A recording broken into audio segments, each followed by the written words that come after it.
പ്രിയൻ, നിലമ്പൂർ തെരഞ്ഞെടുപ്പിലേക്ക് അടുക്കുകയാണ്. സ്ഥാനാർത്ഥി നിർണയം ചർച്ചകളൊക്കെ നടക്കുകയാണ്. ഇപ്പോൾ ആര്യാടൻ ഷൗക്കത്തിനെയും ഒപ്പം VS ജോയിയെയും ഒക്കെ സ്ഥാനാർത്ഥിയാക്കാനുള്ള ശ്രമമാണ് കോൺഗ്രസ് നടത്തുന്നത്. KC വേണുഗോപാലിനും അതോടൊപ്പം തന്നെ പ്രതിപക്ഷ നേതാവ് VD സതീശനുമൊക്കെ VS ജോയിക്കായി നിൽക്കുകയാണ്. അൻവറും VS ജോയിക്ക് വേണ്ടി നിൽക്കുകയാണ്. അങ്ങനെയാണെങ്കിൽ ആര്യാടൻ ഷൗക്കത്ത് ചിലപ്പോൾ ഇടത് സ്വതന്ത്രനാവാനുള്ള സാധ്യതയൊക്കെ പറഞ്ഞു കേൾക്കുന്നുണ്ട്. സ്വാഭാവികമായും ഇനി അങ്ങോട്ട് ഈ അൻവറിൻ്റെ ഒരു ഭാവി ഒക്കെ നിശ്ചയിക്കപ്പെടുന്ന ഒരു തെരഞ്ഞെടുപ്പ് കൂടിയാണിത്. അൻവർ നമുക്കറിയാം പിണറായി വിജയനെതിരെയും ഈ സർക്കാരിനെതിരെയും നിരവധി ആക്ഷേപങ്ങൾ പറഞ്ഞ ശേഷമാണ് ആദ്യം DMK-യിൽ പോയി മെമ്പർഷിപ്പിന് ചോദിച്ചു, അവിടെ നടന്നില്ല. അതിനുശേഷമാണ് ഇപ്പോൾ തൃണമൂലിൽ എത്തി നിൽക്കുന്നത്. സ്വാഭാവികമായും തെരഞ്ഞെടുപ്പ് വരുമ്പോൾ അൻവറിൻ്റെ ഒരു രാഷ്ട്രീയ ഭാവി കൂടിയാണ് അതിലൂടെ നമുക്ക് അനാവരണം ചെയ്യാൻ കഴിയുന്നത്. എങ്ങനെ കാണുന്നു ആ നിലമ്പൂർ തെരഞ്ഞെടുപ്പിനെ, ഉപതെരഞ്ഞെടുപ്പിനെ? ബിനു പറഞ്ഞതുപോലെ തന്നെയാണ്. തീർച്ചയായിട്ടും അൻവറിന്റെ ഭാവി നിർണ്ണയിക്കും ഈ തെരഞ്ഞെടുപ്പ്, സംശയമില്ല. പക്ഷേ ഇതിനകത്ത് ഒന്ന് രണ്ട് ഘടകങ്ങളുണ്ട്. അതായത് അൻവർ ഈ CPM-ൽ നിന്ന് LDF-ൽ നിന്നൊക്കെ വിട്ട് വന്ന് ഒരു പുതിയ വഴി സ്വതന്ത്രമായിട്ട് UDF-നൊപ്പം നിന്ന് തെരഞ്ഞെടുക്കാമെന്നൊക്കെ വിചാരിച്ചു. പക്ഷെ നടന്നില്ല. പാളിപ്പോയ പണിയാണത്. UDF-ലേക്ക് കയറാം, കോൺഗ്രസിലേക്ക് കയറാമെന്ന് വിചാരിച്ചു. എന്നാൽ ലീഗിലേക്കില്ല, ഇപ്പോൾ UDF-ലേക്ക് കയറാം എന്ന് വിചാരിച്ചു. ആ വർക്കൗട്ടായില്ല. നേരെ DMK-യെ സമീപിച്ചു. DMK-ക്ക് ഈ CPM-ഉമായിട്ടൊരു ചെറിയ അടുപ്പമുള്ളത് കൊണ്ട് അവർ പറഞ്ഞ അങ്ങനെ പിണറായിക്കെതിരായിട്ട് നിന്നിട്ട് ഇങ്ങോട്ട് വരണ്ടെന്നുള്ള ഒരു ധ്വനിയിലാണ് അവർ സ്വീകരിച്ചത്.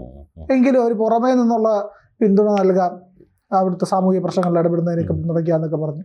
സ്റ്റാലിൻ അങ്ങനെ വലിയതായിട്ട് പരിഗണിക്കാനോ ഒന്ന് കാണാനോ ഒന്നും കൂട്ടാക്കിയൊന്നുമില്ല. അത് കഴിഞ്ഞപ്പോഴത്തേക്കും അൻവർ പിന്നെ എടുത്ത നിലപാടാണ് നേരെ തൃണമൂൽ കോൺഗ്രസ്. മറ്റൊരു പാർട്ടി ഇവിടെ ഇല്ല എന്നുള്ള വാസ്തവമാണ്. മറ്റൊരിടത്തേക്കും അൻവറിന് പ്രവേശനം കിട്ടില്ല. അത് കേരള കോൺഗ്രസ് അടുപ്പിക്കില്ല. ലീഗിന് തീരെ താല്പര്യമില്ല. കോൺഗ്രസിനകത്തും പ്രവേശനം അവസാനം കോൺഗ്രസിനകത്ത് വലിഞ്ഞു കയറി വരുന്ന അവസ്ഥയിലേക്ക് പോകുമെന്നുള്ളത് കൊണ്ടാണ് അൻവർ തൃണമൂൽ കോൺഗ്രസിൽ പോയത്. ഇനി പ്രധാനപ്പെട്ട കാര്യം എന്ന് പറഞ്ഞാൽ ഈ നിലമ്പൂർ തെരഞ്ഞെടുപ്പാണ്. നിലമ്പൂർ തെരഞ്ഞെടുപ്പാണ് വിചാരിച്ചിരിക്കുന്നത് ഇവിടെ കേരളത്തിലും വേരുകൾ ഉണ്ടാക്കാൻ കഴിയും, അല്ലെ അൻവറിനെ പോലൊരു വൻമരം വന്ന് എൻ്റെ ഒപ്പം എത്തി എന്ന് പറഞ്ഞു. DMK ഈ പറഞ്ഞതുപോലെ സ്റ്റാലിൻ, അൻവർ അവിടെ എത്തുന്നതിന് മുമ്പ് തന്നെ സ്റ്റാലിനെ പിണറായി വിളിച്ചു, ഇങ്ങനെ ഒരാൾ വരുന്നുണ്ട്, അപ്പോഴേ പറഞ്ഞു വിട്ടേക്കണമെന്ന് പറഞ്ഞു. അതുപോലെ തൃണമൂലിൽ ഇനിയിപ്പോൾ മമത വിചാരിച്ചിരിക്കുന്ന കേരളത്തിൽ കുറെ സീറ്റുകളൊക്കെ നേടാന്നൊക്കെയാണ് തോന്നുന്നത്. ഒരിക്കലുമില്ല. കാരണം തൃണമൂൽ കോൺഗ്രസ് പോലൊരു പാർട്ടിയെ കേരളത്തിന്റെ മണ്ണിൽ അങ്ങനെ വളരാൻ അനുവദിക്കില്ല. കാരണം മമതാ ബാനർജിയെ മലയാളികൾക്ക് തീരെ പെടുത്തില്ല. കാരണം ഒരു ഇടതുപക്ഷ ചുവയുള്ള മലയാളികൾക്കൊന്നും മമതാ ബാനർജി ഇടതുപക്ഷത്തിന്റെ ശത്രുവായതുകൊണ്ട് തന്നെ അവർ സ്വീകരിക്കില്ല. പിന്നെ കോൺഗ്രസിന്റെ ഒരു ഘടകമായിട്ട്, പക്ഷേ കോൺഗ്രസിനോടും ഈ രാഹുൽ ഗാന്ധിയെ ബഹുമാനിക്കാനും നേതാവായി അംഗീകരിക്കാനും തയ്യാറാവാത്ത മമതയുടെ പാർട്ടിയുമായിട്ട് അത്ര വലിയ ഘടകകക്ഷിയായിട്ട് അത്ര സ്നേഹത്തിൽ പോകാനൊന്നും കോൺഗ്രസിനും താല്പര്യമില്ല. പിന്നെ അൻവർ എന്ന് പറയുന്ന നിലമ്പൂരിന്റെ ഒരു ഘടകമായതുകൊണ്ടും അവിടുത്തെ MLA ആയതുകൊണ്ടും MLA ആയിരുന്നതുകൊണ്ടും കോൺഗ്രസിന് താല്പര്യമുണ്ട്. അങ്ങനെ നിർത്താം എന്നുള്ളതേ ഉള്ളൂ കോൺഗ്രസിന്. അതുകൊണ്ട് തന്നെയാണ് ഈ പറയുന്ന ആര്യാടൻ ഷൗക്കത്തിനെ അൻവറിന് വെട്ടണമെന്നുണ്ട്. അതാണ് അൻവറിന്റെ ഏറ്റവും വലിയ അജണ്ട. അതുകൊണ്ട് സിനിമാക്കാരനല്ലേ, എനിക്ക് ഷൗക്കത്തിനെ അറിയാവുന്ന ഒരു സിനിമാക്കാരനായിട്ടാണ്. അവിടുത്തെ പഞ്ചായത്ത് പ്രസിഡന്റൊക്കെ ആയിരുന്നു. അപ്പോൾ പ്രാദേശികമായിട്ട് വളരെ സ്വാധീനമുള്ള ആളുമാണ്. ആര്യാടൻ മുഹമ്മദിന്റെ മകനാണ്. പക്ഷേ ഇതിനകത്തൊരു പ്രശ്നമുണ്ട്. എങ്ങനെ ആര്യാടൻ ഷൗക്കത്ത് കോൺഗ്രസിന്റെ സ്ഥാനാർത്ഥിത്വം ഇല്ലാതായാൽ LDF-ലേക്ക് പോകുമെന്നുള്ളത്. കുഞ്ഞാലി വധം, ആര്യാടൻ മുഹമ്മദ് തന്നെ പ്രഖ്യാപിത ശത്രുവാണ് CPM-ന്റെ. അങ്ങനെ നിൽക്കുന്ന അവസ്ഥയിൽ ആര്യാടൻ ഷൗക്കത്തിനെ സ്വീകരിക്കുമെന്നുള്ളൂ. പിന്നെ നികേഷ് കുമാറിനെ സ്വീകരിച്ചവരാണ്. അല്ല, അത് സ്വീകരിക്കും. ഇപ്പോഴത്തെ സാഹചര്യത്തിൽ എന്ന് പറഞ്ഞാൽ ഈ ആര്യാടൻ ഷൗക്കത്തിനെ പോലുള്ള ഒരാളിനെ കിട്ടിയാൽ സ്വാഭാവികമായും അവിടെ ഒരു കമ്മ്യൂണലായിട്ടും ഒക്കെ വോട്ടുകൾ സമാഹരിക്കാൻ കഴിയും. പിന്നെ ഈ ആര്യാടൻ മുഹമ്മദിൻ്റെ ഒരു മണ്ഡലത്തിലെ സ്വാധീനം, ഇതൊക്കെ അവർക്ക് LDF-നെ സംബന്ധിച്ചപ്പോൾ LDF-ന് ഇപ്പം ഇപ്പോഴത്തെ സാഹചര്യത്തിൽ ഈ അൻവറിനിട്ടൊരു കൊട്ടു കൊടുക്കാനും കൂടെ അത് സഹായകരമാകും. ഒരുപക്ഷെ വിജയിച്ചില്ലെങ്കിൽ പോലും ഭൂരിപക്ഷം കുറയ്ക്കാനെങ്കിലും കഴിയും. അത് അൻവറിന്റെ ശത്രുവിനെ സ്വീകരിക്കുക എന്ന് പറയുന്ന ഒരു നിലപാട്. കാരണം സരിനെ സ്വീകരിച്ചല്ലോ. ഏത് CPM-ൽ ഇനി ഒന്നുമില്ല, എവിടെ നിന്ന് എന്ത് വന്നാലും സ്വീകരിക്കും എന്നുള്ള അവസ്ഥയിലാണ്. ലീഗ് വരും ഇത്ര നാൾ വരും, LDF-ൽ വരും, രക്ഷപ്പെട്ടു എന്നുള്ള പ്രതീക്ഷയിലിരുന്നപ്പോഴാണ് ലീഗ് തിരിച്ചടിച്ചതും അവസാനം പാണക്കാട് തങ്ങളെ പിണറായി തള്ളി പറയുന്നതും. പാണക്കാട് തങ്ങളെ ആരുമല്ല, ഒന്നുമല്ല, മതത്തിന്റെ നേതാവൊന്നുമല്ല, ഒരു രാഷ്ട്രീയ പാർട്ടിയുടെ നേതാവ് മാത്രമാണെന്നൊക്കെ പറഞ്ഞ് നല്ല രീതിയിൽ കണക്കിൽ കൊടുത്തു. അത് കിട്ടേണ്ടത് തന്നെയാണ്. പക്ഷേ അതല്ല, ഇവിടെ വരുമ്പോഴത്തേക്കുള്ള കാര്യം എന്ന് പറഞ്ഞു കഴിഞ്ഞാൽ അൻവറിന് ഇത് സാധ്യതയാണ്.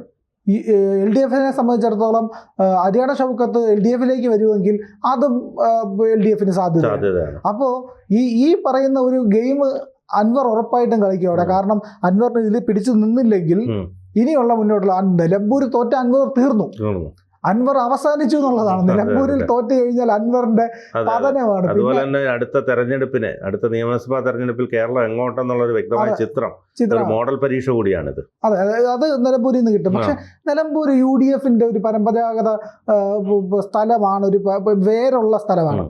LDF സ്വതന്ത്രനായിട്ടാണ് അൻവറിനെ നിർത്തിയത് എന്നുള്ളത് കൊണ്ടും നിലമ്പൂരിന്റെ ഒരു പ്രധാനിയാണ് അൻവർ എന്നുള്ളതും കൊണ്ടാണ് അൻവർ ജയിച്ചത്. ഇല്ലെങ്കിൽ അത് കോൺഗ്രസിന്റെ മണ്ണ് തന്നെയാണ്, അതിൽ യാതൊരു മാറ്റമൊന്നുമില്ല.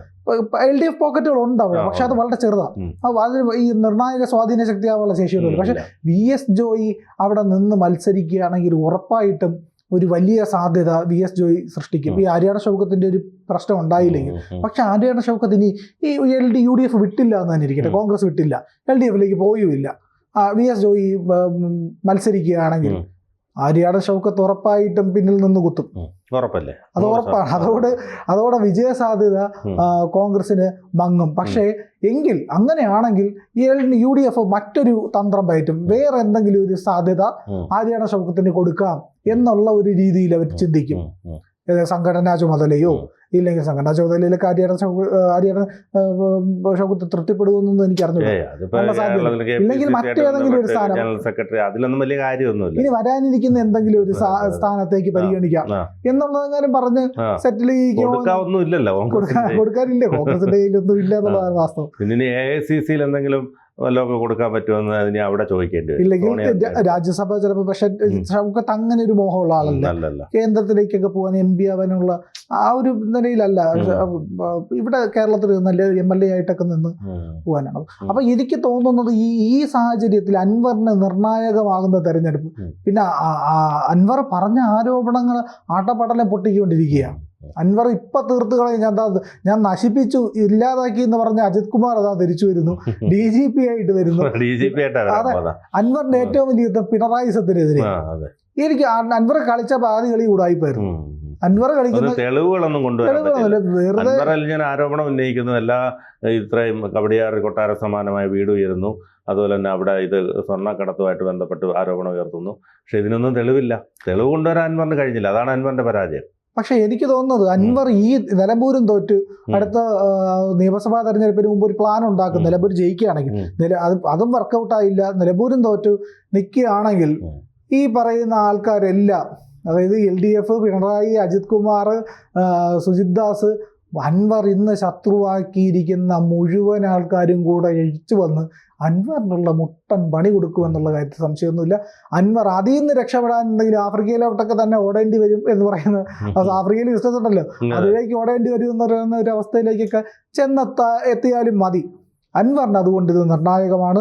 അൻവറിൻ്റെ നീക്കങ്ങൾ ഉറപ്പായിട്ടും ഈ തെരഞ്ഞെടുപ്പിൻ്റെ സാഹചര്യത്തിൽ എല്ലാവരും നോക്കിക്കാണും. അൻവർ എന്ത് ഗിമ്മിക്ക് കാണിച്ചാലും ഒരു നേട്ടമുണ്ടാക്കിയില്ലെങ്കിൽ അത് അൻവറിൻ്റെ പതനത്തിലേക്കാണ്. അതോടെ അൻവർ തീർന്നു എന്ന് കരുതിയാൽ മതി. അതെ.